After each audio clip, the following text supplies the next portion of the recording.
I'm pleased to introduce our guest and partner who has graciously agreed to direct this conversation. He has over 35 years of experience as an entrepreneur, investor, corporate executive, teacher, board member, and mentor. He has been and continues to be part of several startups and tech investment funds, both private and government. As a passionate advocate of entrepreneurship and innovation, he writes lectures, advises, invests, and mentors startups, companies, and industry bodies on innovation, entrepreneurship, and entrepreneurial thinking.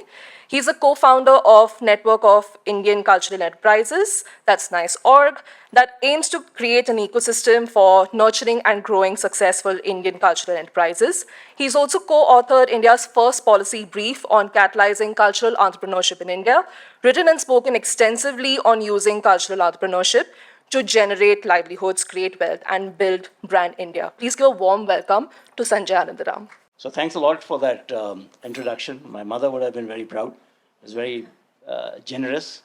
So thank you all for being here. So it gives me great pleasure now to welcome two very eminent, experienced panelists that I have the pleasure of hosting.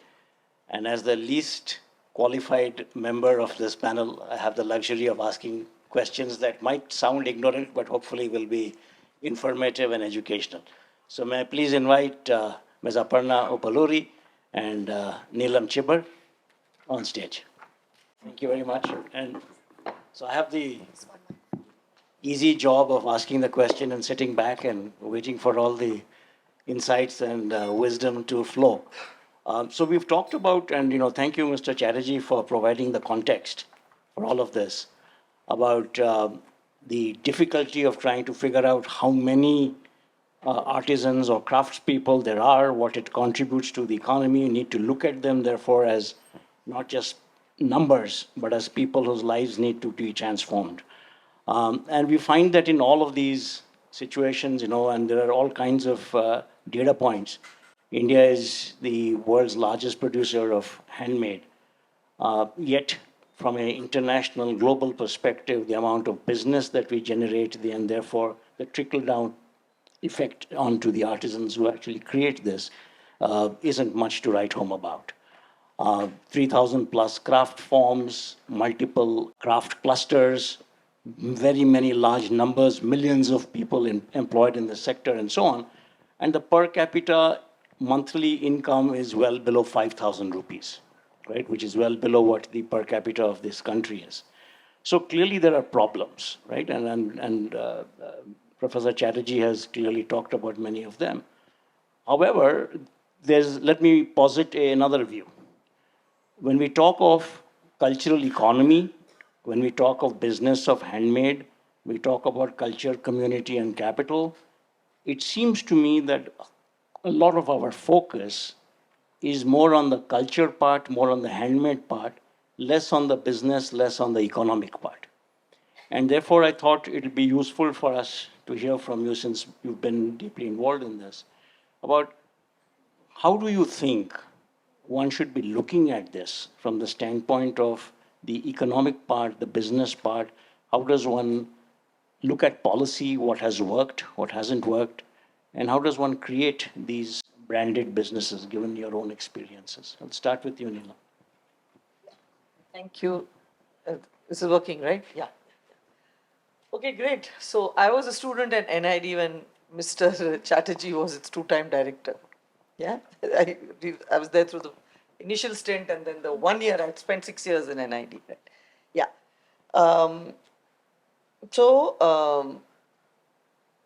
Charles Eames is a very famous designer from the US. He was called in by the Sarabhais to give his opinion on setting up a design school. And Charles Eames came and he read all the various stuff. And he wrote something called the India Report. And the India Report, he said that crafts is one of the most critical sectors for India's MSME. And you actually don't need design, because every artisan is a designer and has been through centuries. So as designers, when we got into this sector, it became very clear to us that we needed to, the traditional markets of artisans were denuded. So They always made something for their neighbor or for someone in their locality, on their street. So they were always speaking to their consumer. So they knew what to design. So as a designer, we understand that perfectly. I was told design a collection for Sweden, and I said, oh my God, I've never even been to a cold country in my life. And what do I know about it?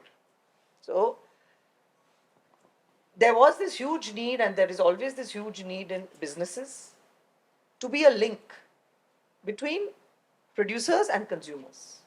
So that's the tack we took for business.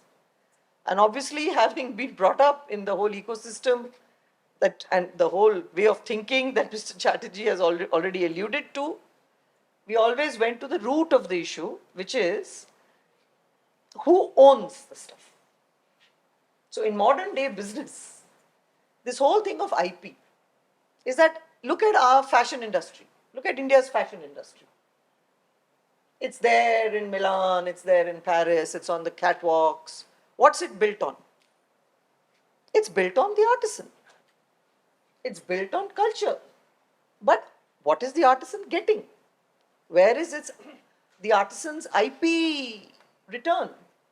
The fact that those poor people embroidered for centuries. So therefore, for us, that was a huge conundrum, and for us, the IP thing has been very strong. So we've always worked on producer-owned models, right? And we've always gone back and looked at poor Mr., not poor Mr., the great Mr. Verghese Kurian's work on Amul, and said that you need an Amul of creative manufacturing. Yeah? And if they are at $5 billion, owned by 3 million farmers, why has that not happened for our sector? It's still struggling along. We are struggling. We are very, very nascent. But that's the view we took. And that's the view I encourage everyone to take. And I'm not saying it needs to be 100% producer-owned. But we need to look at giving equity for IP to artisans in any form of business we've designed. That's only fair. So that's my take on business number one, the seed of this whole IP business. And yes, there should be businesses. Yes, there should be 1,000 businesses. Of late, we've been discussing that the Amul of creative manufacturing will actually be 1 million, 1 crore businesses, 5 billion, whatever, right?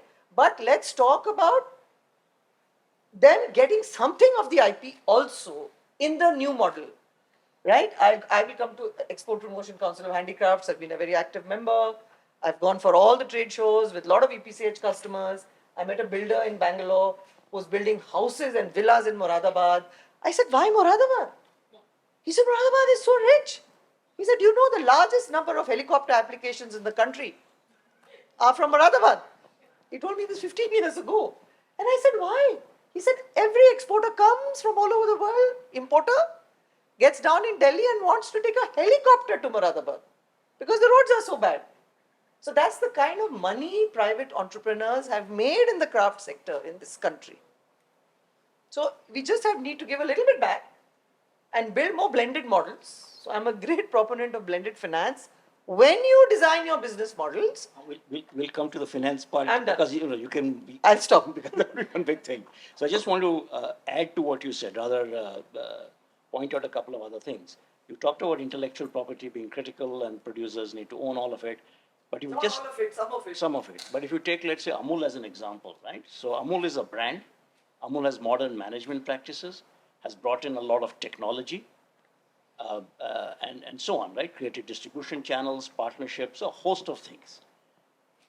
So I presume you mean that it is intellectual property as one part of this, but bringing in the rest of it as well, so that now you are able to create 1 million, 1 crore businesses, right? Because you need all of these together to act in concert. You'll need to build a public good platform, the one Mr. Nandan Nilekani keeps talking about. Societal platform needs to be built. The technology has to be built by society. There's a big theory around it. I'll come to that later. I'll stop now because I think Aparna is. Yes. Yes. Otherwise, I'll just go. Okay. So Aparna, over to you. Your thoughts. No, thank you. Thank you, Neelam, for setting the stage. And thank you very much, Mr. Chatterjee, for really setting the context. And I think the points I want to make really connect to the idea of capital, right? Because I represent the other end of capital, which is philanthropy. You know, it's when capital accumulates, then you have to take responsibility for redistributing that capital, which is what, you know, philanthropy is in some sense obligated to do in order for us to have a thriving capital-driven market economy. But where should philanthropy be investing, right? And there are the gaps, the whole sector building, field building, plugging of the gaps in the sector. That's where I think philanthropy's core responsibilities lie. But what happens is because the market thinking ends up dominating so much of our solution seeking, that philanthropy ends up doing the exact same thing that everybody else is doing, right? Putting money into saying, Acha, let's figure out how to get this market quicker get this product more quickly into the market. How can we help get a loom to run better? But what, you know, when you take a purely economic lens, the focus ends up being on the individual rather than on the community. And our experience here at the Tata Trust, as I learned from my colleague Mridula, who heads this vertical for us at the trusts, is it ends up creating competition within the cluster that you want to support.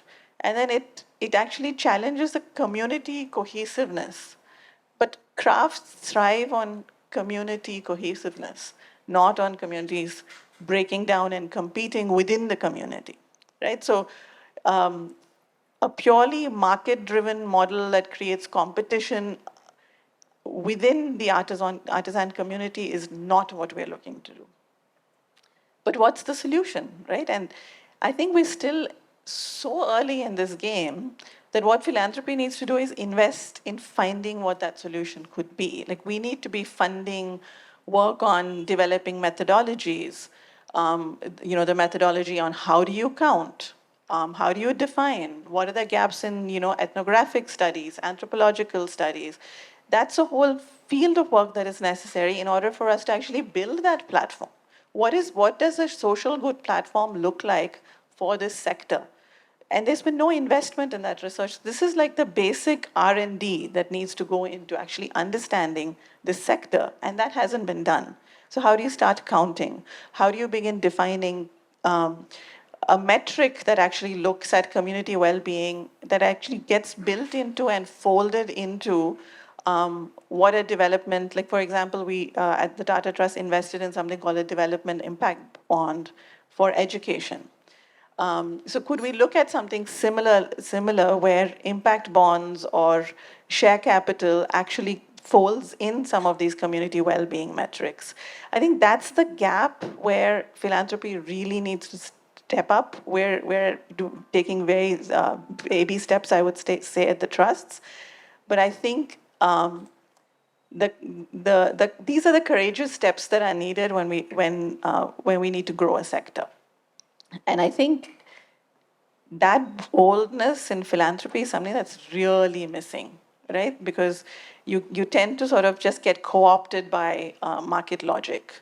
And I think that's what, you know, the call would be, you know, within capital. When you talk about, I know we're going to come to blended finance next, but the reality is that philanthropy money has to recognize that it has a very different responsibility than sort of the investor capital that comes into this space. I'll just stop there. So thanks for that. So let me just push back a little. I've been intimately involved with a lot of these digital platforms. But outside of that, when we talk about philanthropic capital or any capital coming in, capital always seeks a return of some kind. It could be prestige, it could be social capital, it could be financial returns, and so on. Now, who bears the brunt? Who carries the burden, so to speak, of making sure that whatever is produced is contemporary, caters to the needs of an evolving market, has the right materials, the branding, the design, the digital channels, the ease of purchase, customer service, and a host of other things that consumers care about. There is only so much that they will pay if it is just for, you know, saving someone's life and things of that kind. Beyond that, it has to stand on its own because the market is competitive, right? So how would you think of this from your experience? So industry, we started working in this sector with a for-profit. We ran a social business for 10, 20 years. Demand is key. In the life of a producer, in the life of a cultural creative producer, the linchpin is demand. And now it's modern demand, right? And the quality, the quantity, the timeliness, the relationship with the customer, these are all critical things. And I'll just talk about what we do. So I'll just localize it now because that's much better. So Industry Foundation, we work with governments. It's always been the big thing that unless we will work with government, unless we will build models that are pushed by government, scale is never going to happen. So we have something called the National Rural Livelihood Mission. We have the State Rural Livelihood Missions. And we've had this fantastic self-help group movement in the country. And we now build collectives of 300 to 400 women. And they are not self-help groups. We form mutually beneficial trusts. These are collectives, right? And these trusts own a producer company. Again, 100% producer owned, right? So the producer company is, and we had to first attack the scale disease, right? Because if you will not talk scale, nobody's going to listen to you anywhere. So we cracked the scale piece by looking at scale markets, which is global, frankly.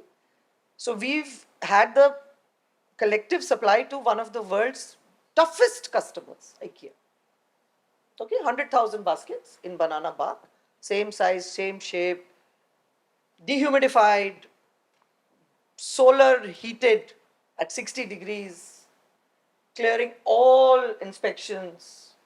There's a third party unannounced audit. KPMG will arrive. They will check wage records. They will check fire exit, everything end to end, just to prove the point that 100% handmade product can be sold at scale, can be competitive. Women in the collective work from home. There's an app to track that. Today with geofencing, see, today with technology, you can prove to a customer that this woman sat here in this geolocation in her house. You can have a couple of cameras to show that a child didn't come. Today, through technology, you can do anything, right? Because the customer, see, the ESG requirements of global markets are going to dramatically change from 2030 onwards. We've read the EU rule book. Micro and small business will be killed because no one will be able to supply. Today, when supply goes to Fab India, the compliance head of Fab India is an ex-IKEA guy.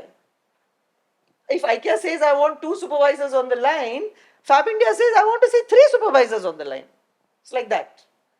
We are talking to Trent, West Side, everyone. So this whole ESG thing is going to trickle down majorly into this country, right? So your only hope is the professional management support, deep hand-holding, to get these community collectives to build the capability to traverse these domains that are going to emerge professionally. So we build, in a collective of 300 women, we have a professional layer of 30 women who are MELs, micro enterprise leaders, directors of the board. They're trained, they understand P&L. It's a long journey. It's a 3-year journey. And Big investment in, doesn't come after 3 so years. big investment in training and things like It's 1 lakh, okay, I'll give you the numbers. 1,50,000 rupees a woman for a lifetime in a collective of 300 women per woman. To create a job in India, World Bank has put in a report. It's 2.5 lakhs rupees a person to create a job. It's there in a World Bank report. This is possible in 1.5 lakhs. But that's what it costs. Because you can't do a 3-week training, 6-week training. It's deep hand-holding, on-the-job training. So now the challenge for us is, how do we take these models into SRLMs? SRLMs are listening. Unemployment is on the rise in this country. There is zero doubt about it. Everybody knows. Everybody knows that the more iPhone factories you set up, the more Mercedes-Benz factories you set up, the more armaments factories you set up, jobs are going to keep dropping. Because all employment is it's all going to be robotic. Why are you going to need more people? Then people talk about the downstream, automotive में downstream jobs create हो रहे हैं and all. But that's again in the informal, right? So it's very key that this happens so that these women are moved from informal to formal. So they're moved to formal, right? Because wage records, everything, social security, health insurance has to be given by the collective. So institutional frameworks are very key. I'm very, very hopeful because SRLMs are really chasing. They are really chasing because there's a huge fear in this country that this jobless growth is going to continue. In the last 15 years, we have heard actually jobs have dropped. Yeah, female labor force participation in this country is at 127 from 142. It's climbed up some 10 steps in the last 2 years or something. Yeah, let's stop now. Thanks. So coming to you, Aparna, I mean, I'll kind of do a bit of a context switch. You talked about the role of philanthropic capital and kind of being the pump primer, so to speak, of this sector. But as we're seeing, there's a lot of change occurring almost in real time. And Neelam talked about digital platforms and things of the kind. But all of that is built upon this enormous focus on data. And you talked about robotics and there's AI and things of that nature. Given your experience of working with Tata Trust, one of the country's largest philanthropic capital organizations, and the downstream investees or receivers of your monies, how are you thinking about how do we work with or partner with groups that ensure that these entities downstream are better able to navigate the future? Because tomorrow, and we're seeing this today, I mean, AI generated designs, AI generated products are all out there, and that's going to be the competition in the world. Given that it is handmade, given that it is actual genuine craftsmanship and so on, how is Tata Trust thinking about the impact of data, impact of technology, AI, and things of the kind on your recipients, and how they in turn you think are going to need to respond to the evolving market? I think, like the rest of the world, we're just beginning to think about it. But I think we're very aware of, in some sense, what could also be perceived as a threat to this sector, right? We're talking about handmade, and then you're talking, on the other hand, about technology, right? So how do you make that transition between keeping the integrity of the handmade, but at the same time sort of onboarding it onto something that is so distant from handmade, as distant from handmade as possible?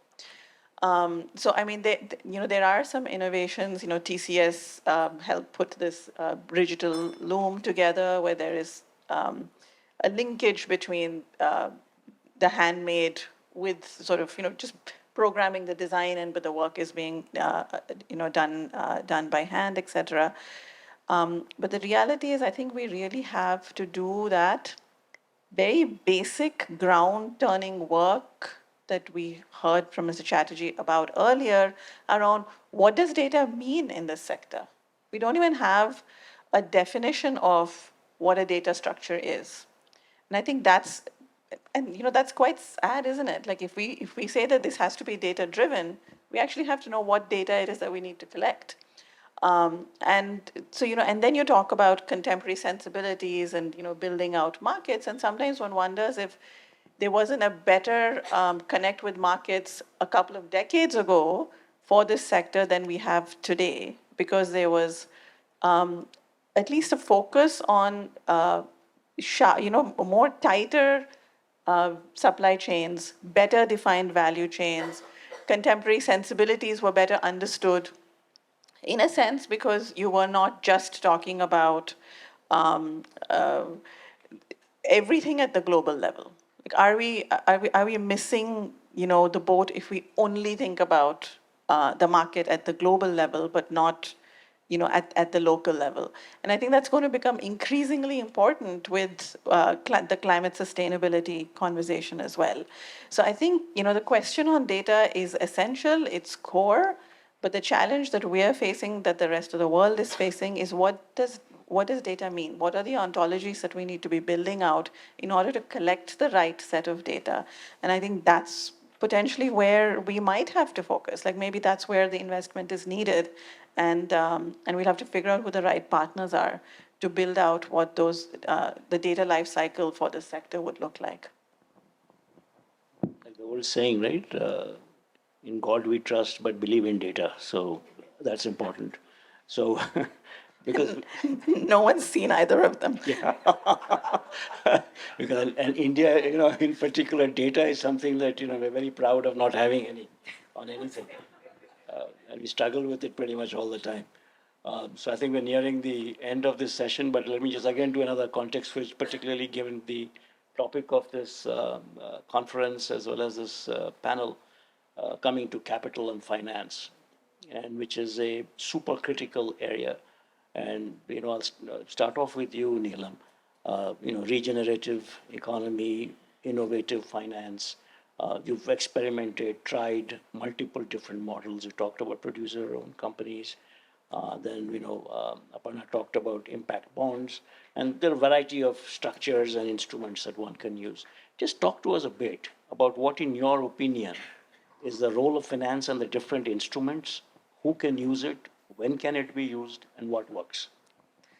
So actually, I think the sector is sitting on a huge opportunity. I think what Mr. Chatterjee has shared, I think that is super critical, because the minute you've sort of designed what is the data you have to collect, the statistics department, the government of India will jump on it. You will get the funding for it. So whatever that is, we should just sort that out. You see, we are talking climate change. So Mr. Ajay Banga is now sitting on the World Bank head. So I've just sent one thing from him all over today morning. Right? There is so much money that is going to be there for climate change. It's already there. Right? There is money around climate adaptation.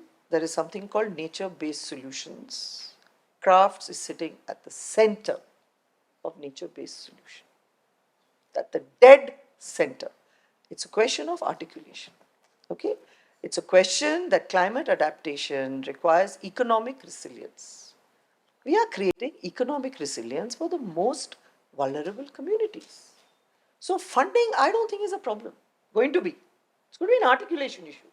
Right? And what are you going to do? So we'll come to innovative finance now. Right? So what we've done is, we've taken the most climate positive value chain we have.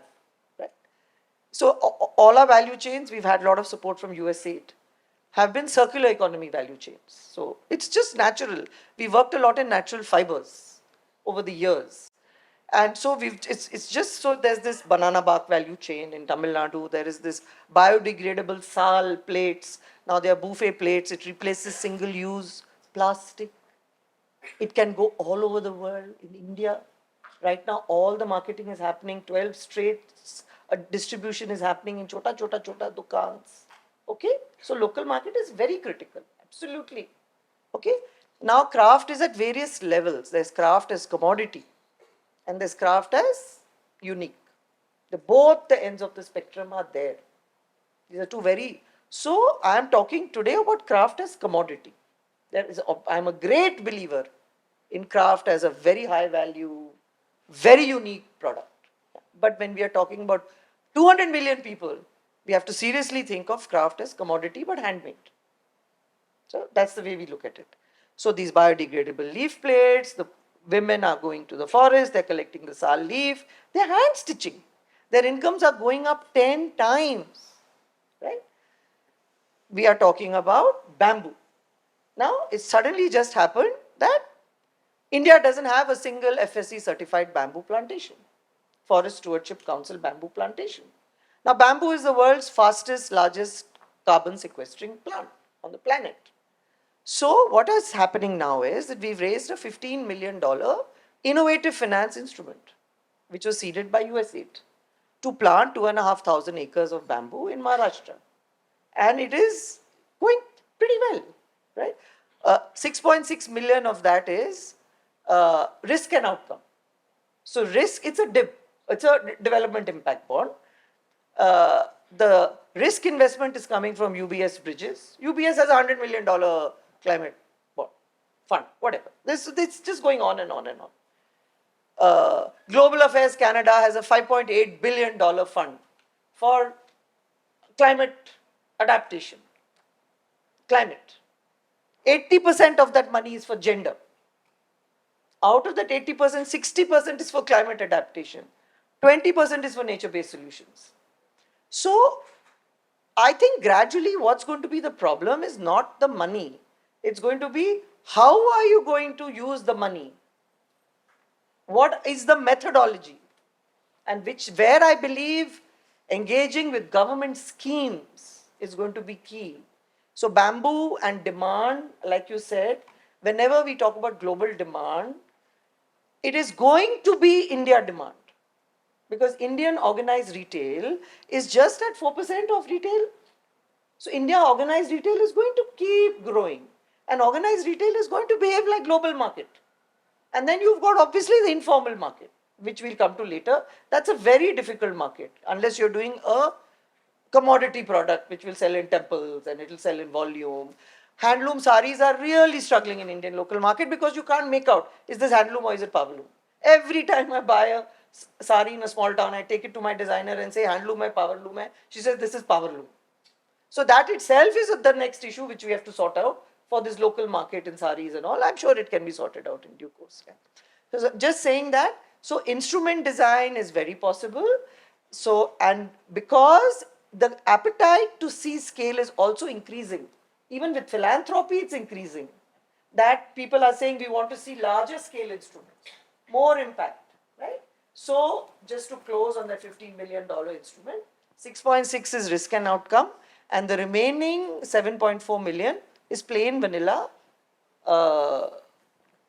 CSR, where we are saying over 5 years, minimum you have to give about $1.5 million each. So there are some 4-5 CSR people who are emerging, and the whole story there is equity, because they are collectives, farm producer companies, climate, it's because it's bamboo, carbon sequestering, and gender. Yeah, and going forward, I think the research on how these crafts and nature-based solutions are going to get carbon credits for the community. Research on that. We've already had a conversation with Terry. We're already having a conversation with the World Resources Institute. But for India and for philanthropy to really go in and do this foundational level work is key to move the sector into the modern domain of climate action. It's ready for that, poised for that. Aparna, your thoughts on this? No, thank you, Neelam. I mean, I observed that most of the names that you took in terms of where the finance is sitting is with USAID, Global Affairs Canada, the big equality fund that the Canadian government floated. And I think for us here in India to actually look at some of those signals around at the what are the two big issues at the intersection of which we can unleash the greatest capital? It's around gender and climate. We know that women and children are at the greatest levels of susceptibility with climate change. And so that's where a lot of philanthropy capital is being directed. Now, how can the craft sector really try and posit its diagnosis and the solution that it offers, both in terms of livelihoods, empowerment, it's a word that I use very carefully, but also in terms of the response to the huge climate sustainability agenda that we're going to see grow over the next decade. I think that thinking hasn't entered the philanthropy sector in India nearly enough. I think it's so much at the margins, and I think that's where I would urge our peers in philanthropy to start looking much more carefully. Thank you. Thank you very much. I think we've come to the end of this panel. I think we have time for just one quick question. Two quick questions. Whoever raises their hands first. Yes, any questions? We'll pass the mic on to you. 1, 2, 3, 4, 5. Done. No questions. So should we end? No questions. Everyone was happy with the inside Question share. here. Okay. Lady in the second Yes. row. If you can please tell us your name, Yes. your affiliation, and who the question is for.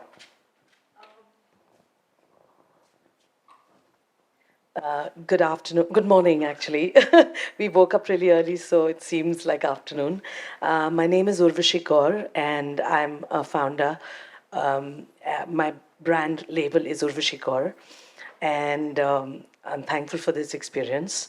The question is for Neelam and for Aparna, whoever may be able to help me with this answer.